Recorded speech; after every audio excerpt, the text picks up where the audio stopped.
What happens when a 300-pound giant thinks he can intimidate Mike Tyson? Disaster.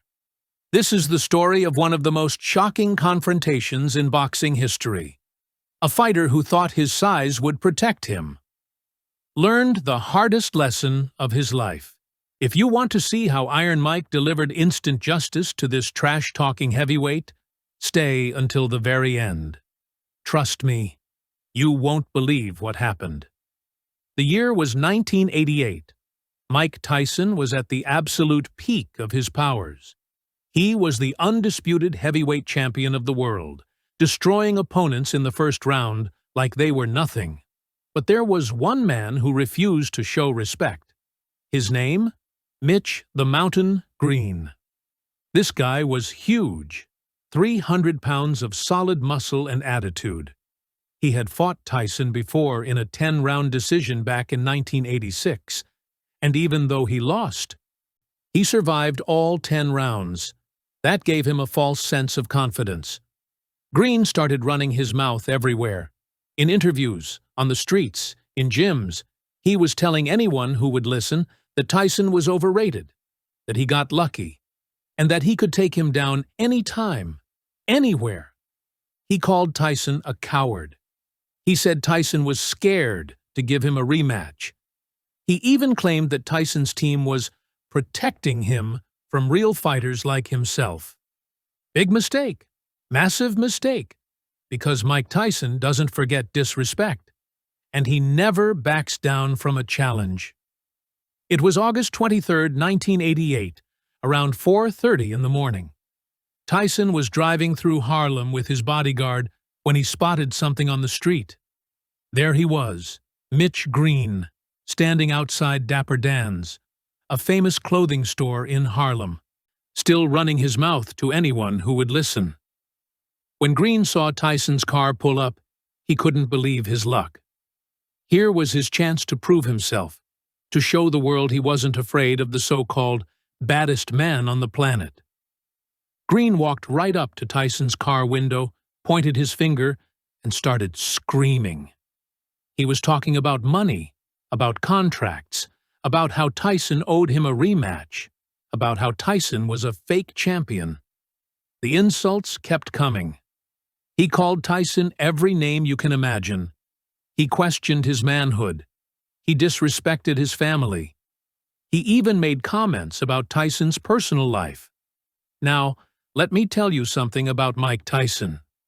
In the ring, he was a professional. Outside the ring? Different story. When someone disrespected him to his face, especially in front of people, Tyson had zero patience. Tyson got out of the car. The crowd that had gathered outside the store went silent. Everyone knew what was about to happen. You could feel the tension in the air like electricity. Green, being 300 pounds and feeling invincible, didn't back down. He actually puffed his chest out and stepped closer to Tyson. He made one more mistake. He poked Tyson in the face with his finger. That was the breaking point. Tyson, without any hesitation, threw a right hook that connected perfectly with Green's face. The sound echoed through the entire street like a gunshot. Green's head snapped back. Blood immediately started pouring from his nose and eye. The 300-pound mountain stumbled backward, completely shocked. But Tyson wasn't done. He moved forward like a predator and landed two more devastating punches, a left hook to the body and another right hand to the face. Green tried to fight back, throwing wild punches, but he was already hurt. Tyson was too fast, too powerful, too precise.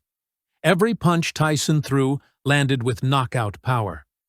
The whole confrontation lasted less than 30 seconds, but in that time, Tyson delivered a beating that Green would never forget. When it was over, Green's face was a mess. His left eye was swollen shut. His nose was broken. Blood was everywhere. He needed 5 hours of surgery and got 9 stitches to close the wounds. And Tyson? He walked away with a small fracture in his right hand, the only evidence that he had just demolished a 300-pound professional fighter on the streets of Harlem. The crazy part? Tyson was scheduled to fight just 2 months later. That's how little this street fight affected him. The news spread like wildfire. By the next morning, every newspaper, every TV station, every radio show was talking about it. Tyson knocks out 300-pound fighter in street brawl. Iron Mike destroys trash talker in 30 seconds. Heavyweight champion breaks challenger's face on Harlem Street. Mitch Green tried to save face afterward. He gave interviews claiming he won the fight, that Tyson sucker punched him, that he wasn't ready. But everyone who was there told the same story. Green got absolutely destroyed. He talked a big game and got humbled in the most public way possible. The boxing world was shocked, but not surprised. Everyone knew you don't disrespect Mike Tyson. Everyone knew you don't challenge him without being ready for the consequences. Green filed a lawsuit against Tyson for $25 million, claiming assault. But the case went nowhere. Multiple witnesses confirmed that Green was the aggressor, that he approached Tyson first, that he poked him in the face first. Tyson had to pay a small fine, but that was it. Meanwhile, Green's reputation was ruined. He became a cautionary tale, the man who thought he could intimidate Mike Tyson and paid the ultimate price.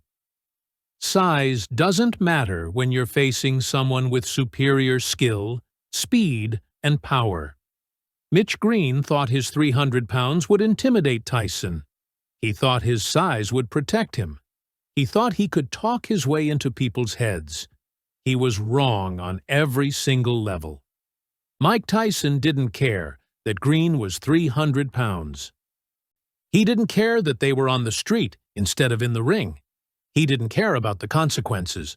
All Tyson cared about was respect. And when that respect was violated, he delivered swift and brutal justice. This story became legendary in boxing circles. It's told to young fighters as a warning. Don't let your mouth write checks your body can't cash. Don't disrespect champions. Don't think size alone will save you. Green went on to have a troubled life after boxing. He had multiple run-ins with the law, struggled with substance abuse, and eventually passed away in 2012. Tyson, meanwhile, went on to become one of the greatest heavyweight champions in history, earning over $400 million in his career and becoming a global icon. This is what happens when someone mistakes size for strength and confidence for skill. Mike Tyson proved that night in Harlem what he had been proving in the ring his entire career. He wasn't just the baddest man on the planet in the ring. He was the baddest man anywhere. 300 pounds? Didn't matter. Street instead of ring? Didn't matter. The result was always going to be the same when you challenged Iron Mike Tyson. If you enjoyed this insane story of boxing justice, smash that like button right now. Subscribe to the channel for more shocking boxing stories, legendary fights, and incredible knockouts. Share this video with anyone who thinks size is all that matters in a fight. And drop a comment below. Do you think Green deserved what he got, or did Tyson go too far? Let's debate in the comments. Thanks for watching, and I'll see you in the next video.